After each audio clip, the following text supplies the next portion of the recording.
Have you ever heard of the most mysterious cabin in the entire Redemption franchise? It's called Baal Edge, located in a secluded spot, lost in the middle of the swamp, where every wall, painting, and object seem to hold a secret. Today we're going to explore every detail of this cabin, which belongs to the Strange Man, one of the most symbolic, terrifying, and enigmatic locations in the entire Rockstar universe. I will show you all of its hidden mysteries, from the paintings that change according to the player's honor, to the true meaning of the animals depicted in them, including that mysterious crocodile beneath the structure. I will analyze the map of Armadillo and unravel how it connects to the curse of the town, also understanding the curious poem about Jimmy Brooks and its direct connection to the Strange Man. Finally, I will dissect and reveal the hidden meaning of all the phrases engraved on the walls of the cabin, explaining what each one represents within the story and what they conceal about the true power of this entity. So get ready, because today I'm going to show you all the secrets of the Strange Man's cabin. And if you like the idea of this video, go ahead and drop a like to support the channel. So without further ado, let's get into the video. The Strange Man's cabin, named Baal Edge, is one of the most mysterious and aesthetically unique locations in all of Red Dead 2. It is located in the heart of the Bayonhua swamp in the state of Lemoyne. Upon arriving at the site, we find a small wooden structure built on stilts with boards worn by time and a simple porch that extends over the murky water. The sunlight filters through the tall treetops, creating golden beams that illuminate the suspended mist and reveal the dense humidity of the environment. The sound of insects and the rustling of leaves complete the sense of isolation, as if that place were forgotten by God and men. But the most curious thing of all is what lies on the floor of the cabin, a sort of cage where the body of a crocodile is found, a common species in the swamps of Lemoyne. It is dead, probably abandoned by the owner who never came back to feed it. The meaning of this crocodile is uncertain, but according to some ancient cultures, the animal symbolizes both rebirth and destruction. It is a guardian of the waters and at the same time a relentless predator, a creature that moves between life and death. And this duality fits perfectly with the Strange Man, an entity that observes, judges, and punishes, always balancing fate between good and evil.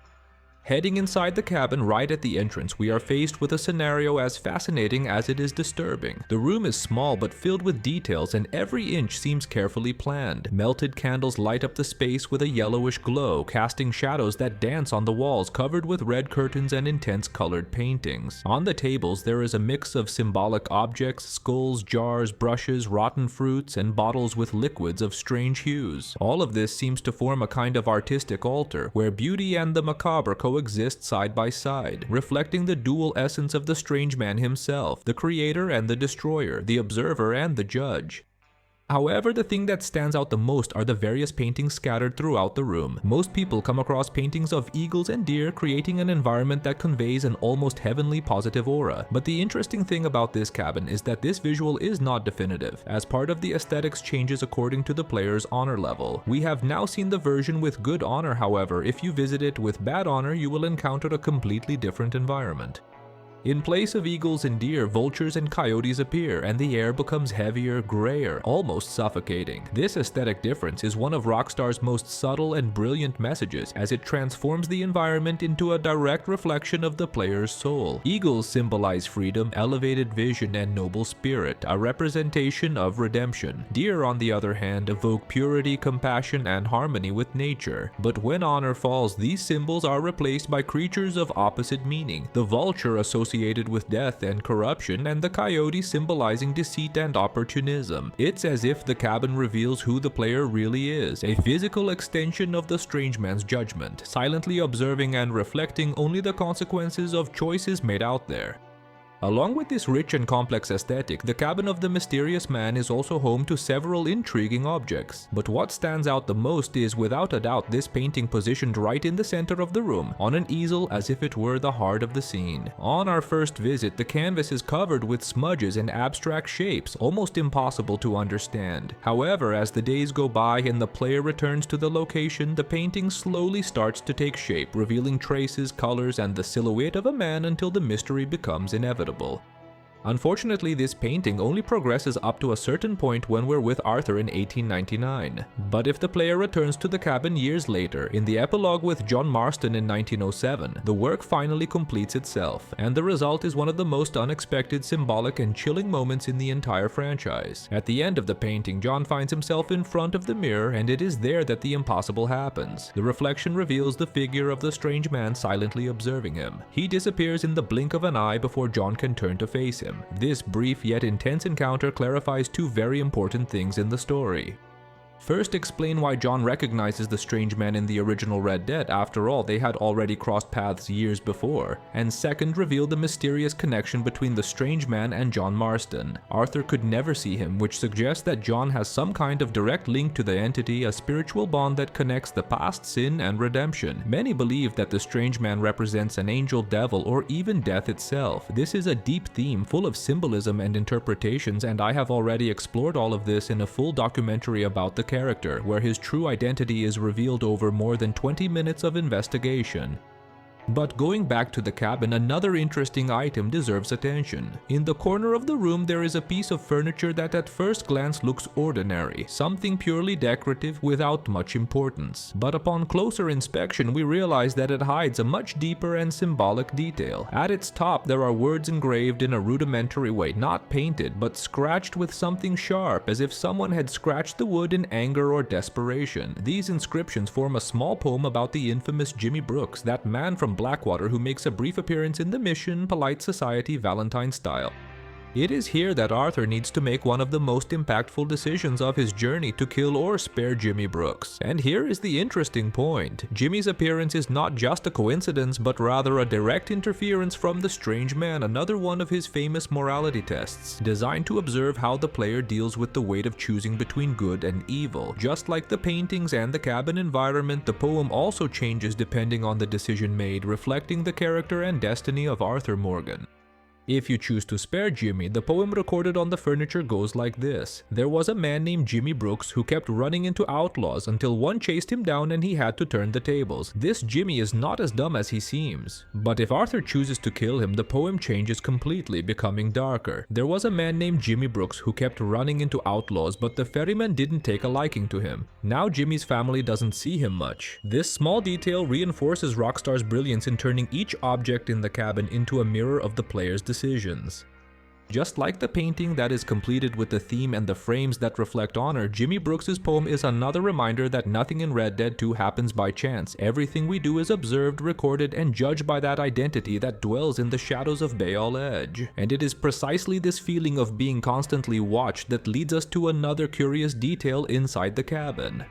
Finally, we have another intriguing item that, just like Jimmy Brooks's poem, rests on top of a piece of furniture in the room. But this time it's not a text, but something even more revealing, a map. A map of one of the most iconic places in the entire Redemption franchise, the city of Armadillo, a bustling city full of life in 1911. But in 1907 it is engulfed by pain, death, and decay. The streets are covered in dust and suffering, filled with sick citizens coughing and staggering as they await their last breath with resignation. The curious thing about this map is that besides detailing all the streets and structures of the city, it contains small notes. The first one says a plan for Armadillo, and the second written on the other side says, "And I offered you happiness or 2 generations, you made your choice." With these phrases, it becomes clear that the strange man had a plan for Armadillo and a pact with some of its residents. An agreement that, as everything indicates, culminated in the terrible curse that devastated the city. And there is a detail that makes this even more disturbing. All the graves of the city's corpses are marked on the map, proving that the cholera outbreak was not an accident but something premeditated. But after all, for whom did the strange man offer happiness or 2 generations? To understand this, we will need to move on to the third part of this video, where we will talk about the mysterious scriptures carved on the walls of the cabin. 16. In total, there are 7 phrases spread throughout the environment, 2 of them directly referring to the tragic fate of Armadillo. The first phrase that directly refers to Armadillo is this one: "The moon will shine on in darkness," and how you can see the word moon, and coincidentally or not, one of the most caricatured and despicable figures of Armadillo carries exactly this name, Herbert Moon, the owner of the general store. And the coincidence does not stop there. Behind the counter of Herbert's store, there is a photograph of the strange man, which generates a very curious dialogue when John visits the place. Who's that? I don't know. It's just a little portrait somebody gave me once. I always quite liked it. Why? No reason. Just seemed familiar. Anyway.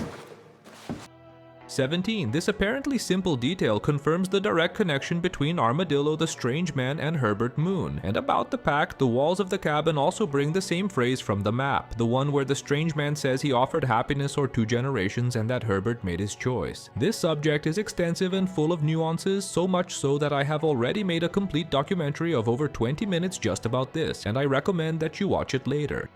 But in short, the Strange Man offered a deal to Herbert Moon promising him happiness or 2 generations. Herbert, consumed by pride and obsession to maintain the purity of his lineage, chose 2 generations. What he didn't imagine was that this pact came with a cruel twist. Herbert indeed would have a grandson, but his daughter's husband would be a Jew, and for a man as racist and intolerant as Herbert, this would be a true curse. He got what he asked for, but at the cost of his own happiness. As we can see in Undead Nightmare, Herbert is a man consumed by prejudice and ignorance, and having a Jewish grandson was the last straw in his bitter existence. Even though the Strange Man fulfilled his part of the deal, the joy, pride, and even the control of Armadillo plunged into plagues, misery, and a devastating cholera outbreak. The entire town ended up paying the price for the selfish choice of a single man. But there is a question that continues to echo: how did Armadillo leave this curse behind? How did the town manage to rid itself of the burden and thrive again, as we see years later in 1911 during the events of the first Red Dead? To find out, I will bring a full documentary later on the pact between the Strange Man and Herbert Moon. Moving on to the next sentences, one of the most interesting is this one. From the snow to the cave phrase is one of the most symbolic and serves as a foreshadowing of the Van der Linde gang's journey. It all starts in the icy mountains of Ambarino, surrounded by snow, hunger, and despair, and ends in the damp and dark depths of Beaver Hollow in Roanoke. It's as if the gang's cycle is a literal and metaphorical descent from the initial purity and hope to complete moral darkness. But this phrase can also be interpreted as a personal metaphor for Dutch Van der Linde. After all, his story also begins in the snow of Ambarino and ends inside a macabre cave in tall trees where in 1911 he commits suicide. From the snow to the cave and from leadership to madness, Dutch follows the same path he laid out for others, a journey of rise and fall sealed by the consequences of his own choices. The 4th sentence written on the walls of the cabin is one of the most emblematic in the entire franchise. I know you, this sentence directly references the 3 missions of the Strange Man in the first Red Dead released in 2010. In them, John Marston is faced with moral dilemmas such as advising a cheating husband in Thieves Landing, deciding whether or not to help the Madre Superior in Mexico, and ultimately confronting the mysterious man himself in Beecher's Hope. Already in a moment of pure tension and revolt during this final encounter, John, exhausted and confused, loses his patience and shoots at the Strange Man. He fires 3 times and all the bullets go through him without causing any harm. When he tries the 4th shot, the gun fails. The curious detail is that years later, in 1914, there are exactly 3 tombstones at Beecher's Hope: John, Abigail, and Jack. Each of John's shots symbolizes one of these destinies, as if his bullets had sealed the future of the family itself. The 4th shot, the one that fails, represents Jack Marston, the only survivor of the lineage. The gun jams because Jack's fate is different. He is spared, not condemned to death, but to the burden of revenge and the weight of carrying on the Marston name. Just as the Strange Man seems to know everyone's future, I Know You is a reminder that no one escapes judgment, not even John himself.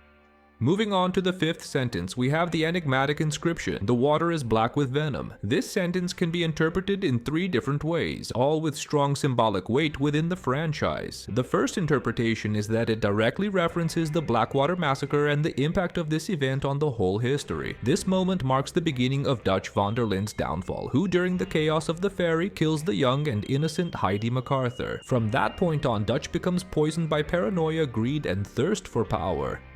The Strange Man himself reinforces this connection in one of his conversations with John in the first game, asking if he remembers her and recalling that Dutch violently killed her during the massacre. In this context, the black water could be a metaphor for the spilled blood and moral poison that contaminated Dutch and, consequently, the entire gang. The second hypothesis is that the phrase refers to Armadillo, a town plagued by cholera, a disease that spreads mainly through contaminated water. Thus, when the inscription says that the water is black with poison, it may be literally referring to the polluted water that decimated the population, turning the city into a symbol of punishment and human decay.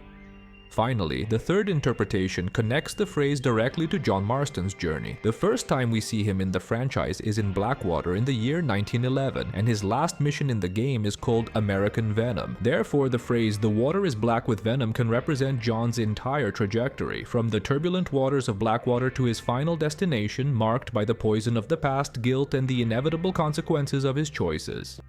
Moving on to the sixth sentence, we come across one of the most ambiguous and mysterious inscriptions in the entire franchise. "I gave everything for art and I learned too much and nothing at all." This sentence is especially enigmatic and has already generated countless theories within the community, but the most interesting interpretation, in my opinion, comes from the Strange Man channel, which proposes a completely different reading from the others. According to this theory, the writing refers to the Strange Man himself and his consciousness within the game universe. He would be an entity that knows absolutely everything about the player's fate, every choice, every act of kindness, every crime committed. However, he also doesn't know what to do with this knowledge because he sees millions of different versions of these stories.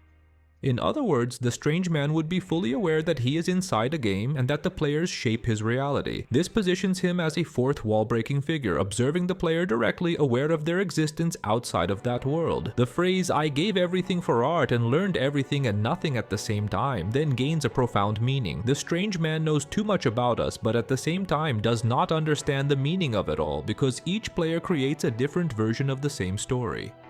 And the most curious detail is that in his own lines he mentions not remembering his own name. The reason for this would be simple. The developers themselves never gave him a real name, only calling him Strange Man. This theory turns the phrase into something almost metalinguistic. It's as if the character is aware of being an artistic creation, and at the same time a victim of it. Someone who gave everything for art but ended up trapped within it, without purpose, without identity, and without rest.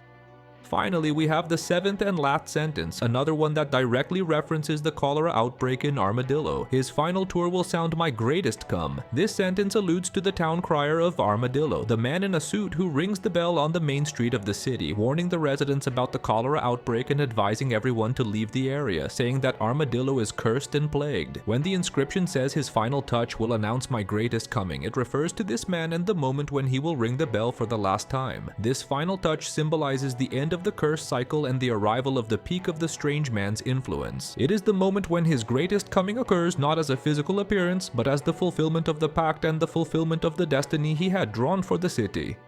So, the final toll of the bell represents the end of Armadillo's suffering and its absolution, closing a cycle of pain and corruption that began with Herbert Moon's pact, and in a way, this is also the pinnacle of the Strange Man, the moment when he concludes his greatest work yet, leaving behind only the silence of the bell and a city forever marked by the shadow of his choices. But this raises an inevitable question: how was Armadillo's curse truly lifted? What happened between the peak of anger in 1907 and the vibrant, lively city we rediscover in 1911? What was the event or act that managed to break the curse and restore Armadillo to its former glory?